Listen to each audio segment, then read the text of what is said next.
मुख्यमंत्री तमिलनाडु के बात से सहमत नहीं है, आम आदमी पार्टी उस पर सहमत नहीं है। देखिए, उनका खाचा वो कुछ और प्रोजेक्ट करे, उनकी क्राइटेरिया क्या बनेगी, किस तरीके से पेपर में आता है। आज सीबीएसई में 90% 99 परसेंटाइल जिस तरीके से आ रहा है, जिस तरीके से बच्चों को किस तरीके से मार्क्स मिल रहे हैं, मुझे नहीं लगता कि क्या तरह का स्टडी आज बन गया है।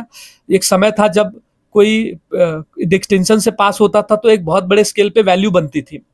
पहले डिग्रियां लेकर के लोग जाते थे तो डिग्रियों का एक महत्व बनता था, पर आज बड़े बड़े डिग्रियों का महत्व ही खत्म हो गया। तो शिक्षा का स्तर तो इतना गिरा चुके हैं आज की डेट में। तो हम ये नहीं कह सकते कि सिर्फ 12वीं के मार्क्स पे आप ये जज कर लोगे कि सामने वाला व्यक्ति नीट में जाने के लिए कितना योग्य है, किसको एम्स में भेजना है। हाँ, अगर आपने अपने पेपर सिलेबस को कुछ इस तरीके से डिजाइन किया कि जिसमें आप उसी क्राइटेरिया के हिसाब से जज कर सके, आपका पेपर का सिलेक्शन भी उसी तरीके से हो, क्वेश्चंस के सिलेक्शन हो, जज पेपर चेकिंग भी उसी तरीके से हो, तब आप एक बार कह सकते हैं कि भाई उसके बिहाफ पे आप ये डिसाइड कर सकते हैं। लेकिन नीट जो होता है, नीट हो गया, जेई हो गया, सबके अपने अपने क्राइटेरिया होते हैं, उसके हिसाब से वो सिलेक्शन करने की अच्छी प्रोसेस है। अच्छा, विपक्ष कहाँ है? विपक्ष क्यों कोई मुद्दे को जन आंदोलन में तब्दील नहीं कर पा रहा है? क्या विपक्ष पूरी तरह से एकदम खत्म हो चुका है? देखिए, आपको एक बात बताऊं, विपक्ष का तो रोल बहुत महत्वपूर्ण है। जन आंदोलन तो खड़ा करना चाहिए ना, चाहे यूजीसी का मुद्दा हो, चाहे तो पेपर लीक का मामला हो। कोई मुद्दे को हाथों हाथ ले क्यों नहीं पा रही विपक्ष? मैं ये पूछना चाहता हूँ। देखिए, विपक्ष की बात करें तो मैं सच बात बताऊं तो हम आम आदमी पार्टी की बात करें तो हम हर मुद्दे पे बिल्कुल मजबूती के साथ में खड़े हुए हैं। हमने हर मुद्दे को सही तरीके से उठाया, सरकार को घेरा है। आज सरकार कर क्या रही है, जितने भी विपक्ष के हैं, विपक्ष के लोग हैं, और खास करके जो उनको मजबूत विपक्ष दे सकते हैं जैसे आम आदमी पार्टी, उसको चारों तरफ से इतना घेरने की कोशिश करी है ईडी सीबीआई के माध्यम से। आपने खुद देखा पिछले कुछ दिनों में एक फर्जी केस में, जिस तरीके से फर्जी केस के अंदर हमारे सारे बड़े बड़े नेताओं को जेल के अंदर डाल दिया, और उसके बाद में किस तरीके से उनको प्रताड़ित किया गया। और फिर वो चाहती है कि विपक्ष पूरी तरीके से खत्म हो जाए और अपने ताकत का पूरी तरीके से दुरुपयोग कर रही है। सरकार को विपक्ष का सहयोग चाहिए ही नहीं। आज जिस तरीके से मीडिया भी सरकार के गुणगान में लगी होती थी, हम लोग पहले देखते थे कि सरकार का चौथा स्तंभ मीडिया काम करती थी, और जिस तरीके से सरकार को आड़े हाथ लेती थी जो भी गलतियां होती थी। बोलते हैं कि सीबीआई एक नोकिया फोन के बराबर हो गया है। मतलब अब पहले एक समय जब सीबीआई जांच की मांग करी जाती थी तो लोगों को इतना भरोसा होता था सीबीआई जांच पे कि ये जांच हो रही है, इसका मतलब पक्का अच्छा ही निकलेगा। आज की डेट में हर जनमानस को यह बात पता है कि सीबीआई जांच कर रही है तो या तो कोई राजनीतिक पहलू होगा उसमें, या इस सीबीआई जांच का कोई निष्कर्ष नहीं निकलने वाला है।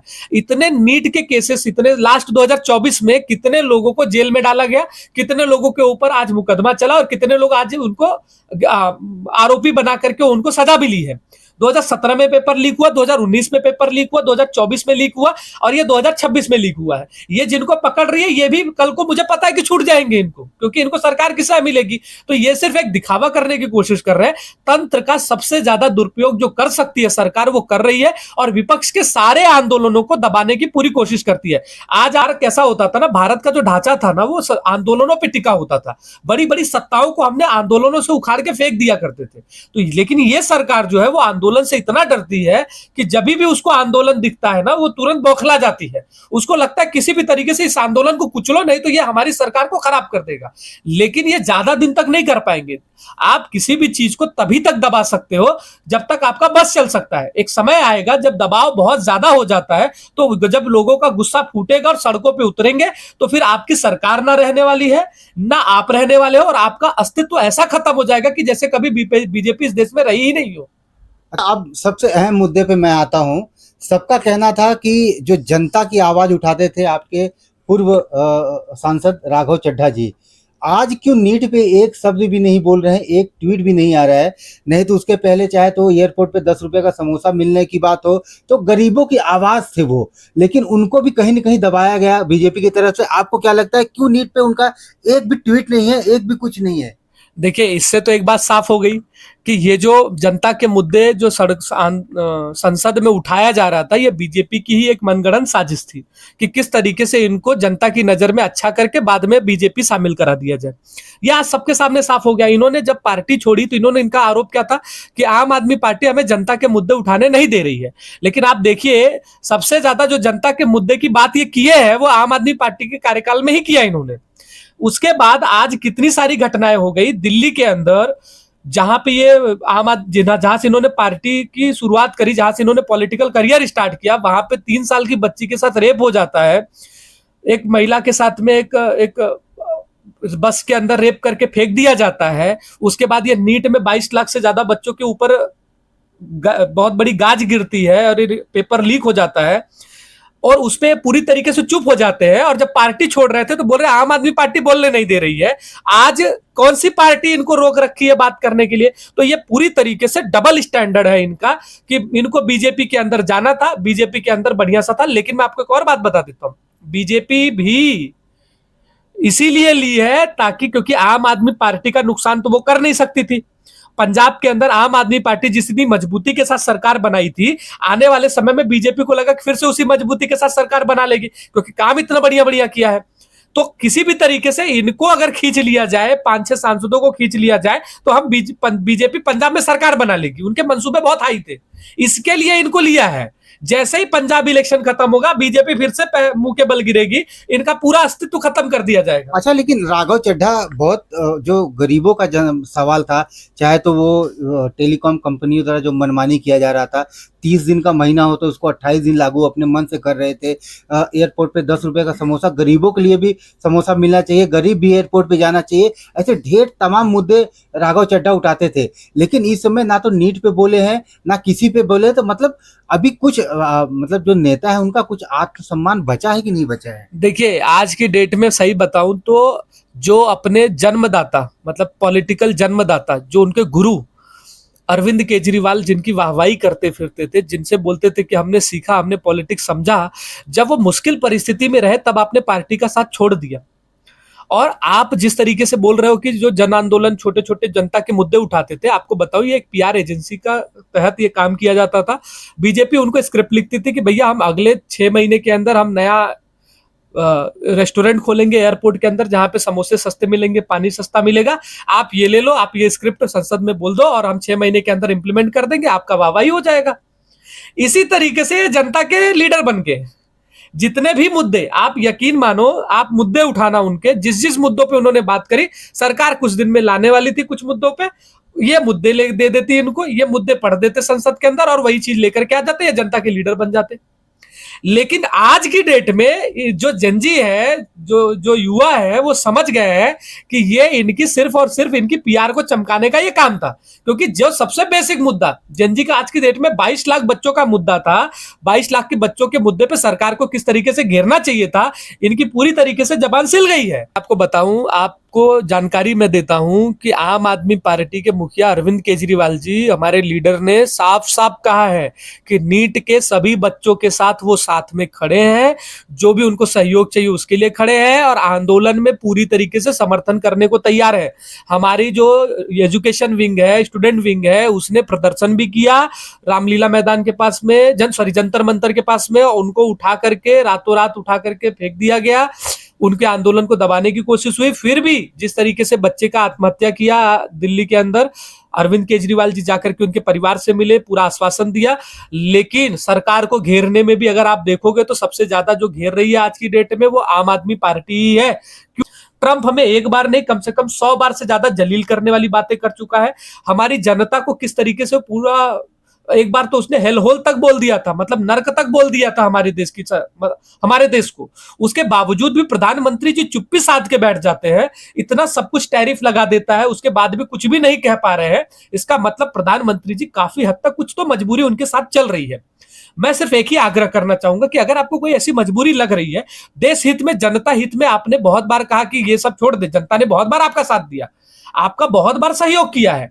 हम चाहते हैं कि देश हित में आपसे सरकार नहीं चल रही है, देश की जनता नहीं संभल रही है, देश हित के खातिर आप एक बार अपना प्रधानमंत्री पद को छोड़िए, किसी नए व्यक्ति को प्रधानमंत्री बनने दीजिए जो बेहतर तरीके से इस देश को अच्छे तरीके से ले जा सके। आज क्या बोलते हैं कि युद्ध चल रहा है, इसके लिए हमारी संकट विपरीत आ गई है, लेकिन आप रुपए का देखेंगे वैल्यू लगातार गिरता जा रहा है। जब युद्ध नहीं भी था तभी रुपए की वैल्यू गिर रही थी। जब मोदी सरकार 2014 में बनी है तब से क्रूड ऑयल का दाम देखिए लगातार गिरता गया। लॉकडाउन के टाइम पे तो 20 रुपए भी पहुंच गया था, 20 डॉलर भी पहुंच गया था, लेकिन उस समय भी फ्यूल के दाम आप देखोगे बढ़ता जा रहा होगा।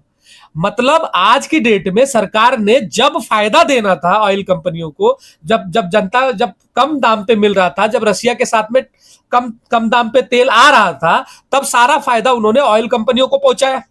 और आज जब दाम महंगा आ रहा है तब उस समय सारा का सारा बोझ जो है वो आम जनता पे डालने की बात करते हैं। किस तरीके से इलेक्शन के समय में 2 महीने से वॉर चल रहा है, लेकिन मोदी जी इलेक्शन का वेट करते हैं कि इलेक्शन का टाइम खत्म हो तब जाकर के वो तेल का दाम बढ़ाएंगे, तब जाकर के वो गैस का दाम बढ़ाएंगे। आपने सुना होगा 28 तारीख को खत्म हुआ था, 29 तारीख को इन्होंने जो कमर्शियल सिलेंडर है उसका दाम 973 रुपीज बढ़ा दिया। मतलब ऐसा था क्या कि मतलब विधानसभा का चुनाव हो जाए भाई, उसके बाद हम सब चीजें बढ़ाएंगे? देखो, आज की सरकार मोदी गवर्नमेंट के पास में सिर्फ 2 ही काम है। पहला काम क्या है कि जितने राज्यों में, मैं प्रधानमंत्री मोदी की बात बता रहा हूं, उनके पास सिर्फ 2 काम है आज की डेट में। पहला काम कि राज्य के चुनाव जीतना, छल बल दल जो भी लगा करके वो जीत सकते हैं, चुनाव जीतो। जहां नहीं जीत सकते वहां के एमएलए को खरीद लो, जहां नहीं जीत सकते उनके सांसदों को तोड़ करके अपने शामिल करा लो, खरीद फरोख्त करो, सरकारों को गिरा दो, सरकार तोड़ दो, पार्टियां तोड़ दो। इसी काम में पहला काम लगा हुआ है उनका। 6 से 7 महीना उनको अलग अलग इलेक्शंस में लगे रहते हैं, वहां पे पूरी तरीके से वो सारी चीजों को ताक पे रख देते हैं और पूरी तरीके से इलेक्शन पे कॉन्सेंट्रेट करते हैं वो। दूसरा काम, जब इलेक्शन से फुर्सत हो तो घूमने के लिए बाहर चले जाना। आज सारी देश की जनता को इन्होंने बोला कि ट्रैवल मत करो, और कम से कम एक सांकेतिक रूप में ही आप कम से कम 10-20 दिन रुक गए होते, 10-5 दिन रुक गए होते, तब आप विदेश यात्रा पे निकलते। भाई लेकिन बीजेपी वाले तो बोल रहे हैं हमारे देश के प्रधानमंत्री है, देश हित के लिए तो बाहर जाना पड़ेगा ना। वही मैं बोल रहा हूं कि क्या निष्कर्ष निकला आज की डेट में। पहले तो बहुत सारी यात्राएं की उन्होंने, जगह जगह पे गए यात्रा करने के लिए, लेकिन कौन सा देश हमारे साथ खड़ा हुआ? आज आपको देखो, आज आपने इतना अमेरिका की यात्रा करी, आपने इतना यूरोप की यात्रा करी, आपने जगह जगह यात्राएं करी, आज हमारे सारे पड़ोसी हमको आंख दिखा रहे हैं। आज की डेट में हमारी जो फॉरेन पॉलिसी है वो पूरी तरीके से बिखरी हुई है। कोई भी हमें कुछ भी बोल के चला जा रहा है। पाकिस्तान बगल का है, उसको वो युद्ध बीच में, युद्ध विराम के लिए वो दोनों देशों के बीच में संधि करा के बैठा हुआ है। उस पाकिस्तान को जिसको आप टेरर नेशन घोषित कर रहे थे, आपका पहलगाम का जब हमला हुआ तब आपने पाकिस्तान को टेरर नेशन बनाने के लिए सारे देश में अपने अपने अपने दल को भेजा, अलग अलग पार्टियों से सबको मिला करके अपना ग्रुप बना बना करके अलग अलग देशों में भेजा कि जाओ साबित करके आओ कि पाकिस्तान एक टेरर नेशन है। और पाकिस्तान टेरर नेशन घोषित करने में आज पाकिस्तान ईरान और अमेरिका के बीच में युद्ध संधि करवाने में लगा हुआ है। तो जो दुनिया में आपने छवि बनाई थी टेरर नेशन की, वो तो आपकी छवि पूरी तरीके से खत्म हो गई। तो आपका फॉरेन पॉलिसी तो वहां पूरी तरीके से फेल हो गया। आज की डेट में आप ना ईरान को समझा पा रहे हो, ना आप अमेरिका को समझा पा रहे हो। अमेरिका आपको आंख पे आंख दिखाया जा रहा है, आपके लोगों को ट्रंप हर बार आपको जितना मन कर सकता है, जहां जहां नीचा दिखा सकता है वहां नीचा दिखाने की कोशिश कर रहा है। 50% टैरिफ बोल रहा है, 50% टैरिफ एग्री कर जा रहे हो। 18% टैरिफ बोल रहा है, 18% टैरिफ बोलता है। कपास की टैरिफ आप पहले कपास की टैरिफ लगा करती थी अमेरिका से, जब भारत में कपास आता था। जितने भी गुजरात के अंदर कपास के व्यापारी हैं, उनका धंधा मरने की कगार पे पहुंच गया। क्यों? क्योंकि अमेरिका से आने वाला जो कपास है उस पर आपने टैरिफ पूरी तरीके से खत्म कर दिया। मतलब जब आपका नीति है, आप फॉरेन पॉलिसी की बात कर रहे हो, तो आज की डेट में आपकी फॉरेन पॉलिसीज तो हर जगह फेल हुई। आज जब आपका पहलगाम का हुआ, जब आपने पाकिस्तान के साथ हमला हुआ, तो आपके साथ कोई भी देश खड़ा हुआ नजर आया? कोई भी खड़ा नहीं था आपके साथ में। तो आप कौन सी फॉरेन पॉलिसी बनाने के लिए बाहर जा रहे हो? तो आज तक आपने नहीं साबित कर पाए। तो अभी अगला 5 देश, जो 4-5 देश आप जा रहे हो, यहां से आप ऐसा क्या निकाल करके लेके आ जाओगे जिससे देश का भला हो जाए? अभी क्या होता था, प्रधानमंत्री जी 2014-15 से जब से आए हैं तब से फ्री की रेवड़ी के नाम पे हमें बदनाम करने की कोशिश करें। लेकिन आम आदमी पार्टी की ये फ्री की रेवड़ी है क्या एग्जैक्टली? पहले तो बेसिक लेवल पे ये समझने की जरूरत है। आम आदमी पार्टी ने कहा कि बेसिक जो सबसे ज्यादा जरूरी चीज है किसी भी आम जनता को, जो बेसिक मूलभूत सहूलियत है, वो तो हर किसी को मिलना चाहिए। चाहे वो बिजली हो, 200 यूनिट बिजली दिल्ली के अंदर फ्री किया, 300 यूनिट पंजाब के अंदर किया, 90% से ज्यादा लोगों के बिजली के बिल 0 आते हैं। शिक्षा फ्री, मतलब जो देश की जनता है, जो जहां पे हमारी सरकार है, उसके हर बच्चे को गवर्नमेंट स्कूल के माध्यम से शिक्षा फ्री हो और वर्ल्ड क्लास शिक्षा मिले। ये हर सरकार की बेसिक जिम्मेदारी होती है। स्वास्थ्य फ्री होना चाहिए। स्वास्थ्य यानी कोई भी हो, चाहे अमीर हो चाहे वो गरीब हो, बेसिक स्वास्थ्य की सुविधा तो हर किसी के पास होना चाहिए। जिसके पास बहुत पैसा है वो बहुत बड़े बड़े अस्पताल में करा पाए, जिसके पास नहीं है वो बेचारा सड़ते हुए स्थिति में जाए। आप देख लो सरकारी अस्पतालों की क्या स्थिति पड़ी हुई है। तो ये बेसिक सरकार की जिम्मेदारी थी कि सरकार को स्वास्थ्य बेहतरीन लेवल पे करना चाहिए था। और महिला, जिसको इस जगह पे इस सरकार के अंदर भागीदारी हो, समाज में भागीदारी बढ़े, इसके लिए उनके बेसिक सहूलियतों को ध्यान में रखते हुए उनके बस की यात्रा फ्री कराई गई और उनको बेसिक बेसिक सुविधा दी गई ताकि 500-1000 रुपए, ताकि उनकी जिंदगी अच्छे तरीके से चल सके। ये हमारे बेसिक शिक्षा का हमारा बेसिक मॉडल था, गवर्नेंस मॉडल। बाकी जगह पे हमने कॉम्प्रोमाइज नहीं किया, हमने सही तरीके से गवर्नेंस चलाया। हमने दिल्ली के अंदर जब गवर्नेंस चला रहे थे तो हमने दिल्ली को कर्ज में नहीं डाला, दिल्ली का बजट सरप्लस रखा। 30,000-31,000 करोड़ का बजट हमें मिला था शुरुआत में, जब हमने हमारे हाथ में आया था। जब हमने हैंडओवर किया तो 75,000 करोड़ के बजट को हमने हैंडओवर किया। मतलब सरकार ने बेसिक सहूलियतों को देते हुए भी किया। लेकिन आज जो मोदी गवर्नमेंट है, इन्होंने मॉडल तो देख लिया केजरीवाल से, लेकिन वो नकल करने के लिए जो अकल चाहिए वो नहीं आई उनके अंदर। उन्होंने क्या किया, उन्होंने सोचा यार 3,000 रुपए दे करके हम बढ़िया से लाडली बहन योजना में हम 3-3 हजार रुपए दे देंगे तो हमारी सरकार बन जाएगी। तो कैसा, उन्होंने 3 महीने का पेमेंट एडवांस किस्त में डाल करके 8-8, 9-9 हजार रुपए खातों में डलवाना चालू कर दिया। यही वो मोदी गवर्नमेंट है जो ये समाज कल्याणकारी चीजों का विरोध करती थी। और जिस तरीके से आपने देखा बिहार के अंदर 10-10 हजार रुपए, आप खुद देखें, 10,000 रुपए हर महिला को इन्होंने बांटे और उसके नाम पे उन्होंने वोट मांगा। आज वो जो नीति के नाम पे गए थे, वापस दोबारा उस पर बात हुई। 10 साल के अंदर मोदी गवर्नमेंट ने उसका 4 गुना ज्यादा कर्जा उठा लिया है। ये कर्जे उठा करके देश की जनता को पैसे बांट करके वोट खरीदते हैं। ऐसा भी नहीं है कि ये पैसे बांट दे और काम हो जाए। आज चुनाव खत्म, बिहार के अंदर पैसा अगला क्या किस्त है क्या नहीं है, वो क्या है, वो नीति बनाई गई थी, वो क्या रोजगार के लिए पैसा दिया गया था, उसका कभी समीक्षा हुई? लाडली बहन योजना के अंदर इन्होंने पैसा बांटा, जैसे ही इलेक्शन खत्म हुआ उसके बाद सारी समीक्षाएं चालू हो गई, किसको निकाल सकते हैं, क्या कर सकते हैं। आज लाडली बहन योजना क्या चल रही है, फिर इलेक्शन आएगा उसमें उनका पूरा वापस से पैसा खोल दिया जाएगा। आसाम के अंदर 9-9 हजार रुपए दे करके इलेक्शन से 10 दिन पहले, आप सोचो बिहार में जिस दिन इलेक्शन था उससे 2 दिन पहले पैसे खाते में डाले गए। तो सोचो, चुनाव आचार संहिता की तो इन्होंने पूरी तरीके से धज्जियां उड़ा दी और चुनाव आयोग पूरी तरीके से खामोशी से बैठा हुआ, मूक दर्शक बन के बैठा हुआ था पूरी तरीके से। चाहे आप बिहार का इलेक्शन देख लीजिए, बंगाल का इलेक्शन देख लीजिए, आप इसका इलेक्शन देख लीजिए, महाराष्ट्र का इलेक्शन देख लीजिए, या आप असम का इलेक्शन देख लीजिए। अच्छा, 4-5 राज्य छोड़ दे तो बाकी सब जगह बीजेपी के राज्य है।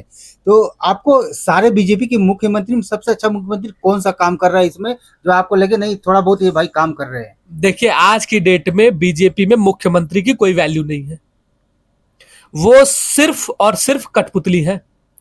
ऊपर से डोर पकड़ करके जो कठपुतली की तरह घुमाया जाता है, सारे लोग सिर्फ उसी में लगे हुए हैं। सिर्फ मुख्यमंत्री ही नहीं, सारे मंत्रियों को उठा लो आप, वो सब कठपुतली बने हुए हैं।